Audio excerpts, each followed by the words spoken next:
Bonsoir, bonsoir, comment vous allez? J'espère que vous vous portez bien. Bienvenue encore une fois sur la chaîne de Espodcast Foot, la chaîne qui débriefe les actualités du football, la chaîne qui parle un tout petit peu qui débriefe les actualités du football en long et en large.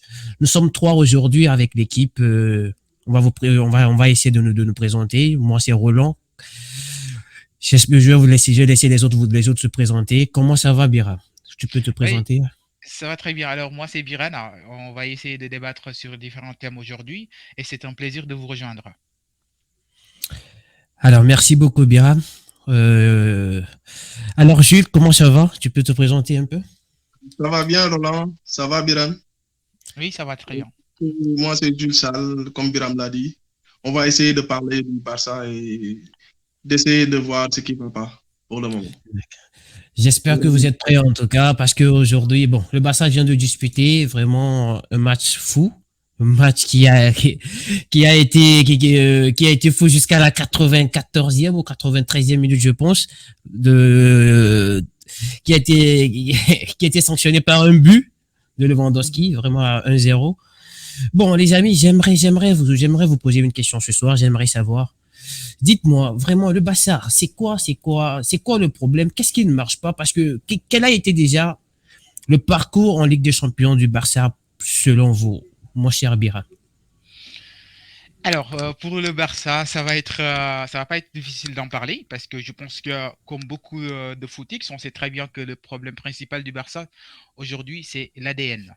Donc, avant de parler du coaching ou de quelque chose, c'est l'ADN en quelque part. Parce que, comme vous le savez, le tiki-taka s'est révolu, le football s'est révolu maintenant. C'est-à-dire que si on voit le milieu du Barça, ses joueurs, ses attaquants, il y a quelque chose qui manque, c'est-à-dire le physique, et ça se sent.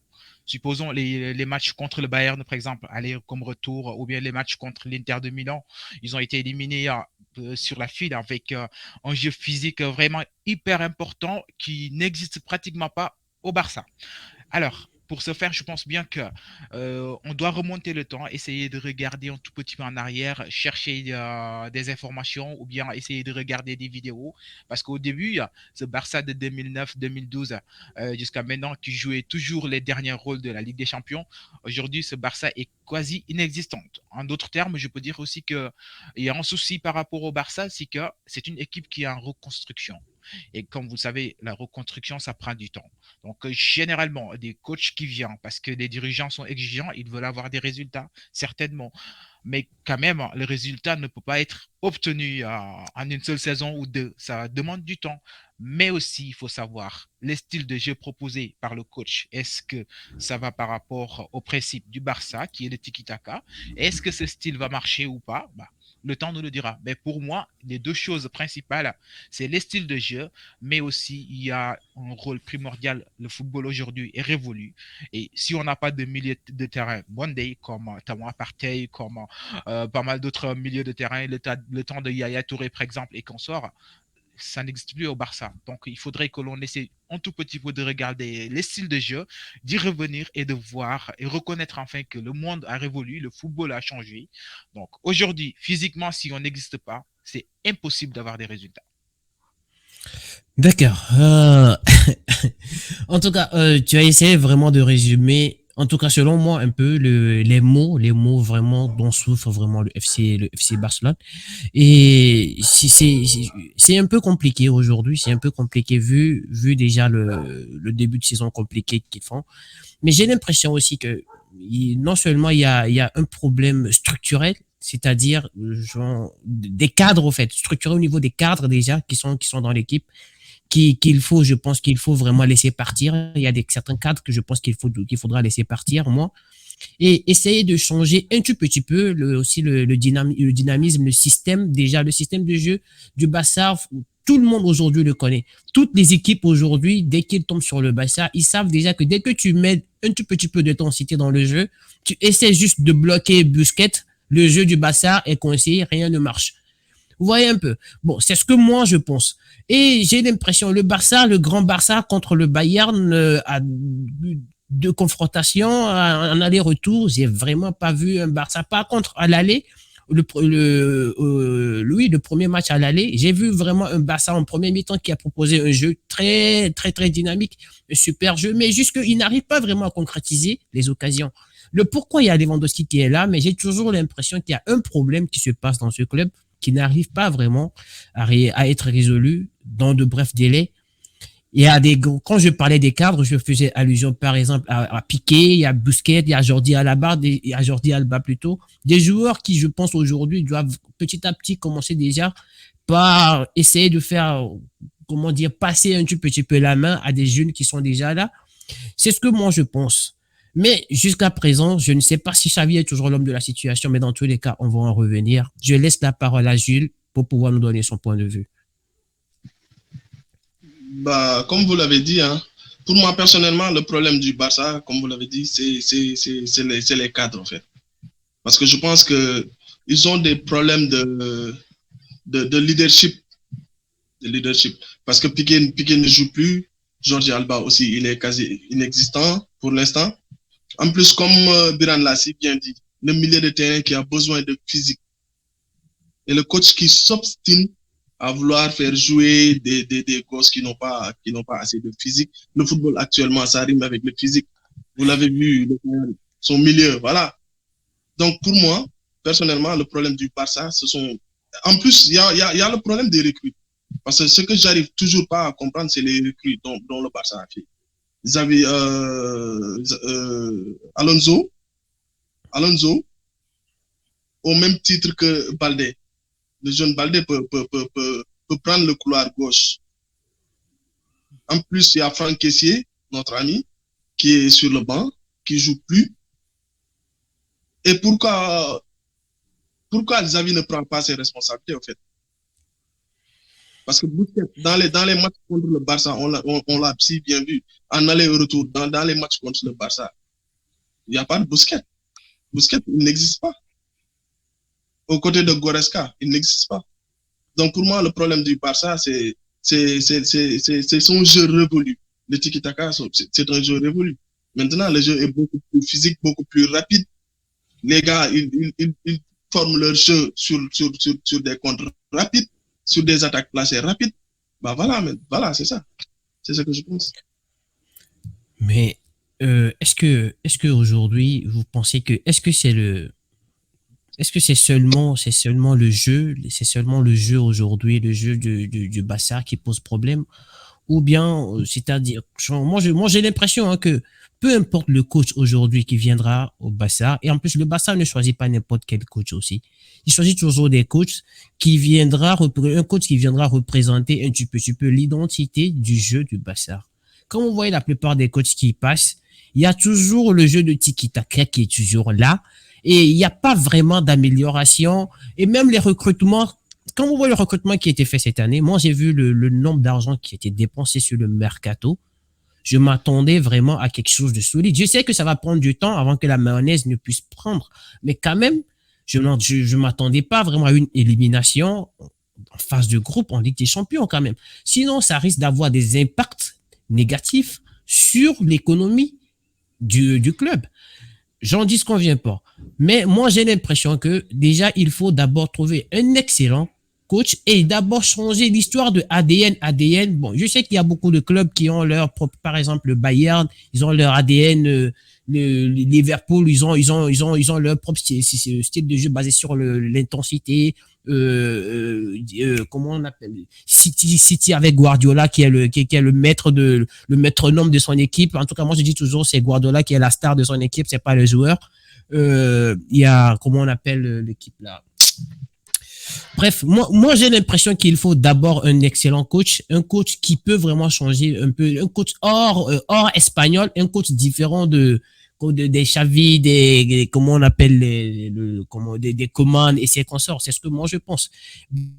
Ferran, est-ce que tu as quelque chose d'autre à rajouter avant qu'on ne passe à l'autre question de ce soir? Je vais juste rebondir sur tes derniers propos, c'est-à-dire par rapport au choix du coach. Saurait être moi, au niveau de la direction du Barça, j'allais faire confiance à Xavi pour encore 2 saisons.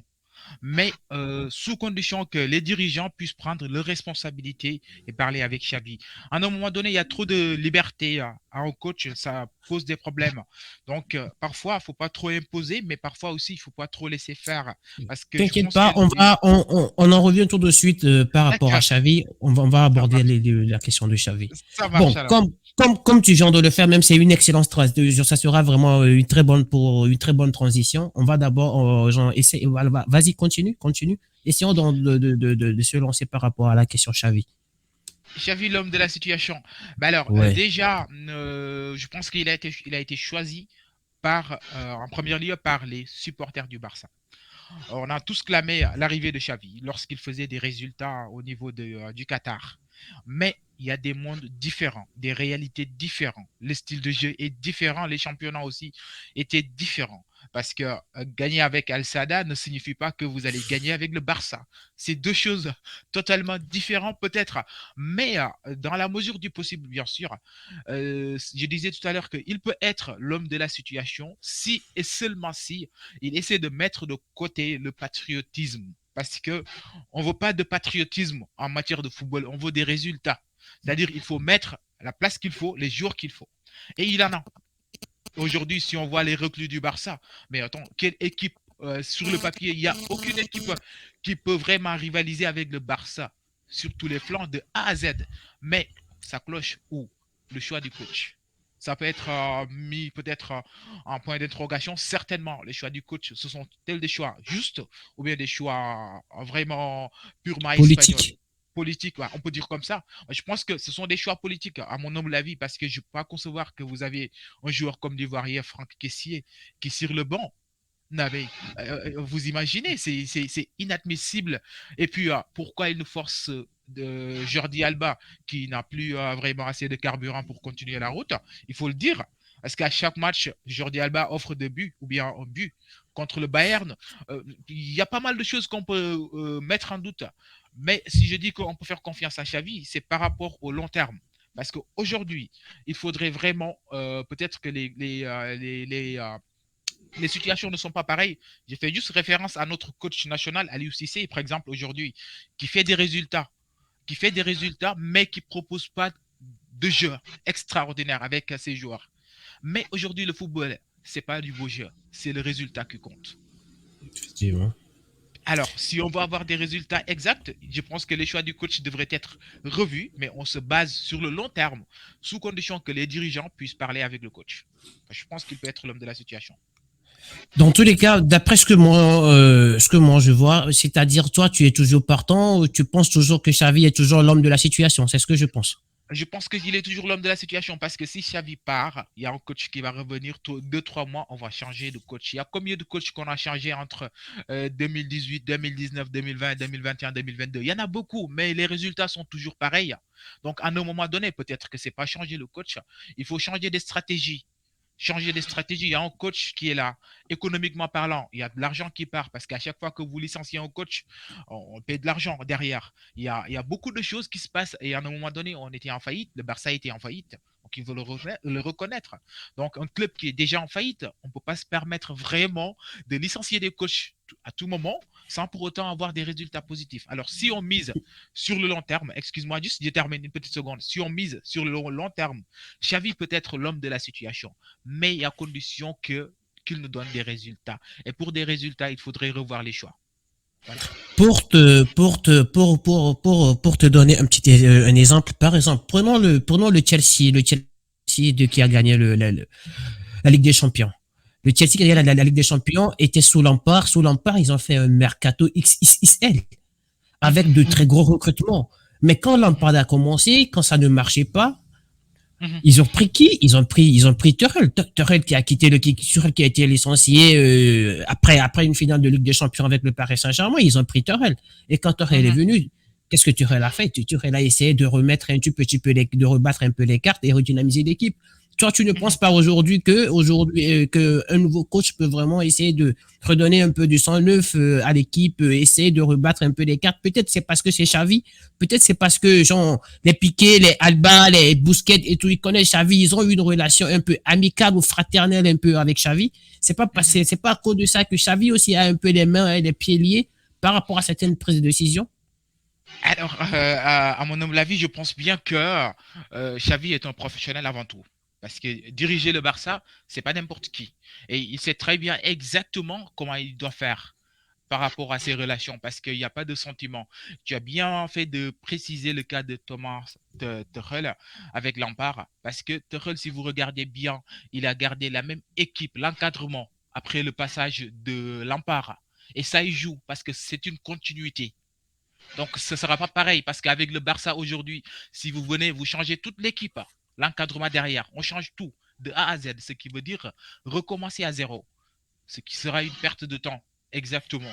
Par contre, Xavi, il peut vraiment faire quelque chose, mais sous condition, vraiment. Parce que je pense juste que c'est un problème de communication entre les dirigeants et Xavi. Parce que nous, on est des téléspectateurs, des supporters, on sait ce qui se passe exactement. Parce que comme vous le citez, Xavi, Piqué, Busquets, Alba, ils n'ont pris leur place dans cette équipe. Carrément. Qu'est-ce que tu en penses, mon grand Jules, par rapport à cette situation? Est-ce que tu penses toujours que Xavi est toujours l'homme de cette situation, l'homme, le coach sur lequel vraiment les joueurs ont toujours confiance, ou le Barça est censé encore miser vraiment pour la suite vraiment de la suite de la saison jusqu'à la saison prochaine? Qu'est-ce que toi tu en penses? Oui, pour moi, Xavi est l'homme de la situation. Oui, parce que déjà, peut-être qu'ils se sont fait éliminer en Ligue des Champions, mais en championnat, ils sont toujours dans la course. N'est-ce pas? Ils sont deuxièmes, ils sont toujours dans la course. Peut-être qu'en Ligue des Champions, on ne s'attendait pas à une élimination aussi prématurée, mais à une seule condition, que Xavi prenne ses responsabilités. Être coach du Barça, c'est une énorme responsabilité. Et à un moment donné, comme Biran l'a si bien dit, il faut mettre les hommes qu'il faut à la place qu'il faut. Et souvent, j'ai tendance à remarquer ces genres de trucs sur certains entraîneurs espagnols. Même Luis Enrique en équipe nationale, il est comme ça. Il favorise toujours leurs joueurs, soit les Basques, ou soit leur club respectif. Donc, ça joue en club. Pour moi, à long terme, Xavi est le coach qu'il faut. Parce qu'il connaît le Barça, il connaît l'ADN du club, il a joué dans le club, il est une star incontestée dans le club. Et pourtant, il joue bien. Lors des deux rencontres avec le Bayern a gagné, certes, mais le Barça a joué. Lors du premier match, en premier mi-temps, le Barça a joué son meilleur football. Ils ont proposé beaucoup de choses. Peut-être qu'ils étaient maladroits, mais ils ont proposé beaucoup de choses. Donc, dans le long terme, je dis que oui, Xavi est l'homme de la situation. Moi, au fait, par rapport à ce que tu viens de dire, par rapport au choix un peu politique de Xavi, est-ce que genre, vous voyez souvent il y a certains joueurs, par exemple, là on peut faire allusion à Kessié ou Frankie De Jong, par exemple, qui sont des joueurs que tout le monde sait, ce sont des joueurs ce sont de très bons joueurs. Mais vous savez, souvent, des fois, les coachs, souvent à l'entraînement, est-ce que ce sont des joueurs qui proposent vraiment, est-ce que ce sont des joueurs qui sont performants à l'entraînement? Est-ce qu'ils montrent vraiment aux coachs vraiment leur, comment dire, qui sont vraiment disponibles, qui veulent vraiment apporter leur part au jeu? Est-ce que vous pensez vraiment que si Xavi sait très bien que Kessié est l'homme qu'il faut, est-ce qu'il y a des gens qui le mettra pas? Est-ce que toi, tu penses vraiment que Xavi, genre, il fait des choix politiques en fonction de comment dire, parce que ce sont des Espagnols, ou bien c'est parce que ce sont des joueurs qui ne donnent pas qui ne donnera pas satisfaction sur le terrain? Qu'est-ce que tu en penses? Mon grand Moi, Jules, bien. tu peux. Oui, oui, oui, oui. D'accord. Non, en fait, par exemple, De Jong, quand il entre sur le terrain, tu vois le bien qu'il fait à l'équipe. N'est-ce pas? Kessié aussi pareil. Donc, ces genres de joueurs-là, Kessié, on ne peut pas douter de son professionnalisme. Il a été le meilleur joueur l'an dernier à Milan. Il était le capitaine du Milan. Et jusqu'à présent, moi-même, je ne comprends pas pourquoi il a quitté le Milan pour le Barça. Peut-être que c'était son rêve à lui. Mais Kessié, c'est un professionnel. Est-ce aussi. que vraiment, excuse-moi de te couper, mais est-ce que vraiment Kessié est-ce que j'ai l'impression que le recrutement de Kessié est un peu un recrutement, comment dire, parce que Kessié était un joueur libre, c'est pour ça le Barça l'a recruté. Parce que j'ai l'impression que Kessié ne colle pas vraiment avec l'identité du football que propose genre le FC Barcelone. Parce que Kessié, bon, il n'est pas un pur 6, il n'est pas un 6, il est plus, j'ai l'impression souvent que c'est comme un 8, mais il récupère beaucoup, il récupère beaucoup de ballons, il récupère beaucoup de ballons et moi j'ai juste l'impression que Kessié n'est pas un joueur vraiment qui colle avec l'identité du système de jeu que vraiment veut mettre en place Xavi. C'est pour ça que Xavi a des problèmes pour le faire jouer. C'est ce que moi je pense. Oui, Kessié c'est un très bon joueur, tout le monde reconnaît, mais est-ce qu'il colle vraiment à ce que Xavi veut vraiment mettre en place? Biran, Bah, tu peux prendre la parole. Jules, toi aussi, hein, si vous voulez. Il n'y a pas de souci, je laisse la parole à Jules après, on continue. Gilles, D'accord. allez-y, Biran, fais l'honneur. Non, je te fais l'honneur, allez-y. Il n'y a pas de souci. donc, pour moi, personnellement, oui. Parce que le Barcelone, avant de recruter un milieu de terrain de la trempe de Kessié, ils ont vu Kessié jouer, en fait. Il connaît les points faibles, les points positifs de Kessié. Ouais, mais par exemple, Si Xavi met en confiance Kessié, il va prendre ce milieu de terrain-là. Parce que physiquement, ouais, il le mais peut. par exemple, donne-moi un exemple durant toutes ces années. Moi, j'ai pas vu vraiment un profil le profil de Kessié, par exemple. J'ai jamais vu un joueur qui a le même profil de Kessié évoluer au Barça, par exemple. Tu vois, moi, je vois pas vraiment le profil de Kessié. J'ai l'impression que c'est un profil un peu spécifique parce que le Barça, depuis la nuit des temps, n'a jamais joué avec vraiment un milieu batailleur, un milieu tu vois, un vrai milieu défensif. À part les Mais Mascherano, dans les temps anciens, mais c'est ce qu'on vous a dit tout à l'heure. En fait, ouais. le football du tiki-taka s'est révolu. Ouais, mais Xavi, est-ce que Xavi est pour? C'est Xavi Peut-être, le coach, c'est lui qui décide. Lui, il veut toujours continuer tiki-taka. Oui, mais est-ce que Kessié, lui, correspond à son système de jeu? bah, seul Xavi pourra te répondre. Franchement. Mais pour moi, personnellement, Kessié Ouais. a sa place dans le milieu de terrain. Si tu mets Kessié, tu mets De Jong et tu mets Pedri, mais ça compte. Qu'est-ce que tu en penses, mon cher Biran? Alors, je pense que tu viens de souligner une chose très importante, c'est-à-dire entre le recrutement de Xavi et la philosophie, entre le recrutement de Kessié et la philosophie de Xavi. Alors, moi, je pense que les recruteurs du Barça n'ont pas trop consulté l'avis de Xavi avant de faire le recrutement de Kessié, Voilà. pour deux raisons. La première, c'est que Kessié était un agent libre à partir du moment où il signait au Barça. Donc, c'était une opportunité en or, non pour le Barça de le faire jouer, mais de pouvoir le revendre à un prix d'or. Et stratégiquement, au niveau marketing, je pense que c'était une stratégie bien réfléchie. Par ailleurs, une fois que le recrutement est effectué, ils n'ont pas reçu d'offre de la part pour Kessié, en fait. Donc, ils ont dit qu'ils vont le garder, mais sur le banc, parce qu'il ne correspondait pas au profil de Xavi. Si on regarde Kessié jouer, certainement, il a le profil qu'il faut, mais l'identité technique et tactique qu'utilise Xavi avec le profil de Kessié, c'est diamétralement opposé. Donc, voilà le bémol. D'après ce que je pense, bien sûr, et footballistiquement parlant, je pense que le bémol vient de là. Alors, ce qui va se passer, c'est deux choses.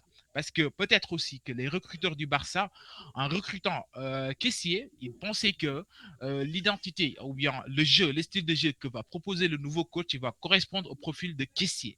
Par contre, je dis que tout est question de philosophie de jeu du coach. Kessié va continuer à assurer le banc, certainement parce qu'il ne correspond pas au choix de Xavi aussi longtemps que possible. Et notez bien ça, hein, je vous dis, je vous parle en matière de football. Tôt ou tard, ils vont vendre Kessié à un prix d'or. Et notez ça, quelque part, vous allez voir au niveau des marchés du transfert, vous allez voir un changement rapide. Oui.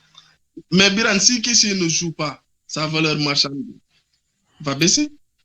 Effectivement, sa valeur marchande va baisser, mais il y a une chose qui ne baisse pas, sa qualité technique, sa justesse et son impact physique. Ça ne va jamais disparaître parce qu'il a fait des résultats au Milan AC et il continue de jouer avec la Côte d'Ivoire. Et si on regarde qu'est-ce qu'il jouait, on sait que c'est un c'est un baroudeur, c'est un bataillon qui essaie de faire tout son possible sur le terrain. Et là, je vous assure qu'il y a des clubs qui suivent, parce que je suis généralement les marchés du transfert. Il y a des clubs qui sont en train de discuter. Certainement, il y aura quelque chose, une proposition. Même si ça chute, le Barça sera toujours gagnant. C'est côté financier, côté marketing en fait. Ah, je pense comme ça, certainement. Ouais, parce que déjà dans les cahiers de charges, dans les cahiers financiers déjà du Barça, le recrutement de caissiers est à zéro. Et à zéro, ça leur a rien coûté. Donc, ce qui veut dire que peu importe le montant qu'ils vont le revendre, ça sera du bénéfice pour eux. Tu vois, ça sera une valeur ajoutée. Mais moi, jusqu'à aujourd'hui, ça me fait vraiment mal au cœur. Rien que j'ai vu toute la propagande qu'ils ont fait, et Xavi et comment Laporta, pour faire dégager Frankie de Jong, qui aujourd'hui, je pense qui est censé faire partie de ce milieu de terrain. Parce que durant tout le mercato, j'ai vu tout ce qu'ils ont eu à concocter pour essayer de faire partir De Jong. Voilà. Et aujourd'hui, j'ai l'impression que ils sont en train de voir que c'était vraiment une erreur. Et j'ai l'impression que De Jong, si cette année, il n'arrive vraiment pas à s'imposer dans ce milieu de terrain, l'année prochaine, je suis pas sûr que même au mercato d'hiver, il risque de partir. Et s'il part, lui aussi l'année dernière, il voulait pas partir parce qu'il touche vraiment un gros partol au bazar. Il était dans les 25 millions ou 30 millions, je pense, brut ou un truc comme ça. J'ai vu, c'était un truc démentiel. Mais j'ai l'impression vraiment que Laporta, il a fait un mercato vraiment, je vais pas dire farfelu, mais un mercato pour impressionner le public barcelonais, et essayer de remplir un peu comment dire, le banc pour avoir des joueurs de qualité aussi sur le banc, sans tenir compte vraiment du système que le coach va mettre en place, sans aussi avoir vraiment l'avis total du coach du coach qui est Xavi. C'est ce que moi je pense. Bon, on va essayer de passer à la dernière étape, qui est bon. Aujourd'hui, moi j'ai vu passer ce genre d'informations. Est-ce que c'est Franck, est-ce que c'est le journal Équipe, je sais plus. Il paraît qu'il y a le Barça qui veut recruter Thomas Tuchel pour remplacer Xavi. Qu'est-ce que vous en pensez? Gilles, je te laisse parler. Jules, tu peux parler, vas-y. Je remarque depuis un certain moment, en fait, les médias parlent beaucoup du remplacement de Xavi. Mais comme je l'ai dit tantôt, pour moi, ils doivent le laisser continuer. Ils doivent le laisser bosser. Mais aussi, si Tuchel vient, ça sera une redistribution des cartes. Ça peut être aussi une bonne chose pour certains jours. Pour De Jong, pour Kessié, pour Ansu Fati. Mais déjà, vu l'effectif déjà du Barça aujourd'hui, et vous connaissez très bien Thomas Tuchel, je pense, vous savez très bien comment Thomas Tuchel joue. Vu l'effectif du Barça aujourd'hui, vous pensez que vraiment Thomas Tuchel peut faire quelque chose vraiment de concret avec l'effectif là? Il peut venir poser son 3-4-2 ou 3-4-3, je sais pas, 3-4-1-2 ou 3-5, je sais pas. Il peut venir imposer vraiment son système de jeu là, ou bien il va jouer à 4 ou je sais pas trop. Oui, il va venir jouer au 4-3-3, en bloc et tout, vraiment avec ce Barça. Vous pensez vraiment qu'il peut faire quelque chose? Alors, à mon humble avis, je pense qu'il peut faire quelque chose. Mais ça dépend. Parce que moi, personnellement, je suis contre le recrutement de Thomas Tuchel. Parce que déjà, il ne correspond pas au Barça. Et il est de style allemand. Donc, on l'a tous vu au PSG, avec des résultats peut-être palpables de demi-finale de Ligue des Champions. Certainement, il peut faire des résultats, mais encore moins, comme je mise beaucoup sur la continuité avec Xavi. Parce que je pense que Xavi est vraiment l'homme qu'il faut, comme Jules l'a si bien dit tout à l'heure. Il y aura une redistribution des cartes, certainement, mais il y a quelque chose que l'on oublie. Je pense toujours que c'est l'aspect financier qui joue aujourd'hui, qui ne joue pas en faveur du Barça. Par exemple, tout à l'heure, vous avez parlé de De Jong. On va retourner en arrière un peu, s'il vous plaît. De Jong, on a essayé de le pousser vers la sortie. C'était un peu pareil parce que les clubs de nos jours ont l'habitude d'utiliser cette stratégie. Le cas de Bamba Dieng, par exemple. C'est un jeune attaquant talentueux, mais qui est poussé vers la sortie. À votre avis, pourquoi? C'est l'argent qui avait motivé cela. De Jong, c'est que le Barça avait besoin d'argent.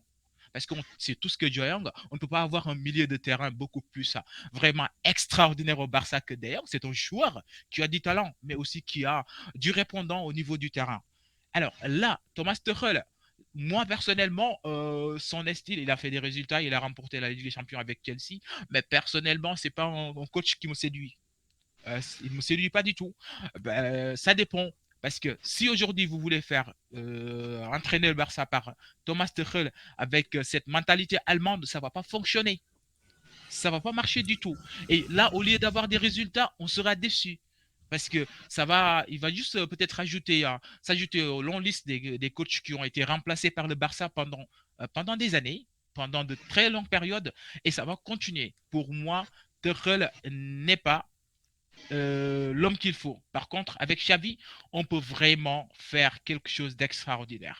C'est juste une question de confiance et de communication, mais aussi et surtout prendre ses responsabilités et montrer que c'est à lui de décider. Il n'y a pas de cadre qui va rester dans l'équipe s'il ne peut pas apporter grand-chose. D'accord.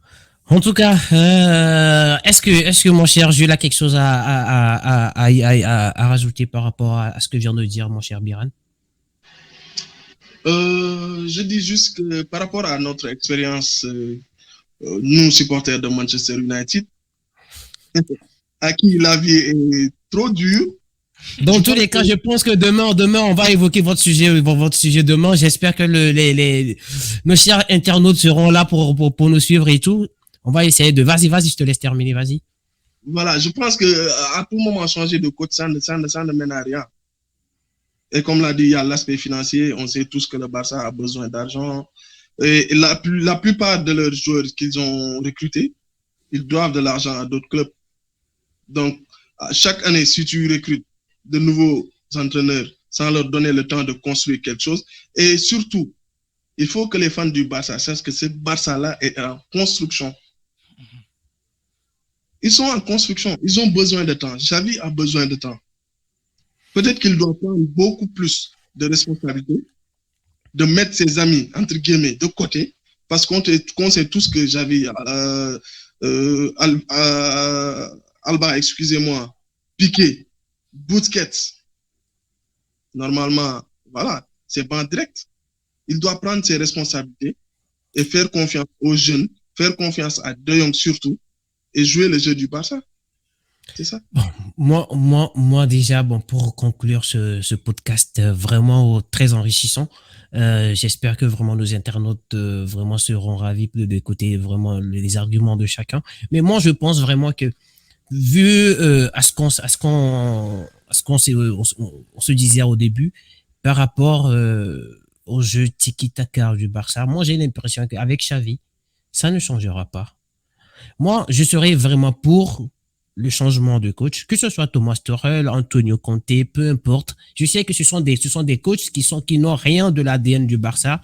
Oui, mais moi je suis quelqu'un de pragmatique. J'adore vraiment les coachs qui viennent et imposent leur système de jeu.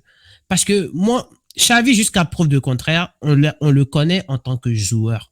Jusqu'à aujourd'hui, on l'a pas vraiment, on n'a pas vu vraiment ses œuvres, ce qu'il a fait concrètement en tant que coach. Moi, j'ai vu les coachs qui ont commencé, les Pirlo qui ont commencé, ils n'ont rien foutu, ils sont partis. J'ai vu les Lampard aujourd'hui qui peinent vraiment à décoller. Moi, j'ai un problème avec les nouveaux coachs, les coachs les joueurs qui ont laissé très vite leur carrière pour se lancer dans le management ou devenir coach. Ils ont toujours de gens, tu vois. Moi, il me convient pas. Moi, je préfère attendre, donner un petit peu de temps à Xavi, tu vois, d'aller un peu se rétoffer peut-être dans d'autres clubs et tout, et gagner un peu plus d'expérience. Tu dis? Tu penses qu'ils sont pressés? Bon, en fait, c'est pas qu'ils sont pressés, mais j'ai l'impression, en fait, qu'avec Xavi, en fait, rien ne va changer pour le moment. Si le Barça, avec le mercato qu'ils ont fait, parce qu'ils ont dépensé beaucoup d'argent, combien de leviers économiques le Barça a levé cette année pour pouvoir effectuer ce recrutement? Déjà qu'ils ont essayé de se débarrasser de Lionel Messi comme un va-nu-pied, pour essayer après raconter de n'importe quoi avec leur Tebas, je sais très bien qu'ils sont complices. Moi, j'ai l'impression déjà que si l'année prochaine le Barça essaie de faire un mauvais parcours en Ligue des Champions, les caisses du Barça va être problématique. La caisse du Barça va être problématique. Et en Europa League, n'oubliez pas, j'ai fait le compte hier du nombre de clubs qui sont actuellement en Europa League. Je vous le dis automatiquement, ça va pas être du gâteau pour le Barça. Je vois, il y a Manchester qui est là-bas, Arsenal qui est là-bas, Atlético Madrid qui est là-bas, le Real Sociedad qui est là. Il y a l'Europa League de cette année, ça va ressembler à une Ligue de Champions bis. En tout cas, c'est ce que je pense. Bon, on va essayer de conclure ce podcast qui est tellement enrichissant. J'espère que tout le monde a été vraiment servi. Biran, est-ce que je te laisse dire le dernier mot si tu as quelque chose à dire? Alors, on peut dire quelque chose juste par rapport à... Je vais juste souligner une phrase.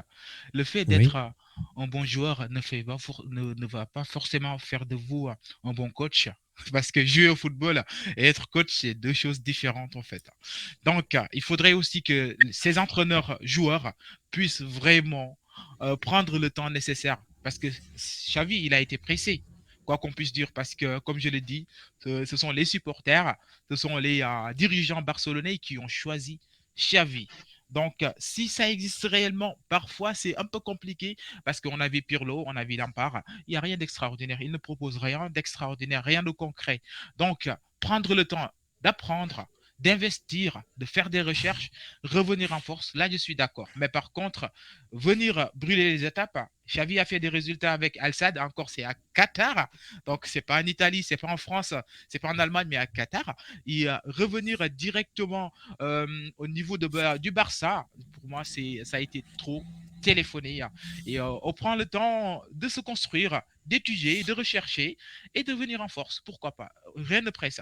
Mais vu qu'actuellement il est là et que tout est déjà parti, donc autant plus continuer que de recommencer à zéro. Parce que c'est ma philosophie personnellement. Je déteste recommencer à zéro. C'est pour cela que je dis que c'est Xavi qui est l'homme qu'il faut pour le moment. Et c'était un plaisir d'être avec vous. Et j'espère que que demain ce sera top parce que je suis impatient de parler de Manchester United, cette équipe qui n'a pas d'âme du tout, cette équipe qui n'existe pas du tout. Ce sera un plaisir en tout cas. Merci beaucoup, Alain. Merci beaucoup, Jules. D'accord. Alors Jules, si je te laisse dire si tu as quelque chose à dire ou saluer les internautes, je te laisse. Oui, on a fait un beau émission. Et Biran. Oui. Biran, mon équipe commence à avoir de l'âme. Non. Pas maintenant. En tout cas, dans cette équipe, il n'y a qu'un seul joueur. Beaucoup d'entre eux sont pressés. Oui, ça c'est clair. Parce que tu vois par exemple un joueur qui termine sa carrière en 2021. Aujourd'hui, c'est un podcast du Barça. Aujourd'hui, c'est un podcast définitif du Barça. Alors, nous allons clôturer ce podcast. En tout cas, merci beaucoup à tous les internautes, ceux qui nous ont suivis. Abonnez-vous. Partagez vraiment la vidéo avec vos potes pour qu'ils viennent vraiment s'abonner, pour que la communauté puisse vraiment s'agrandir. Commentez, laissez vos commentaires, nous allons répondre en long et en large.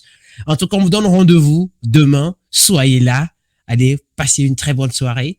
Bisous à vous.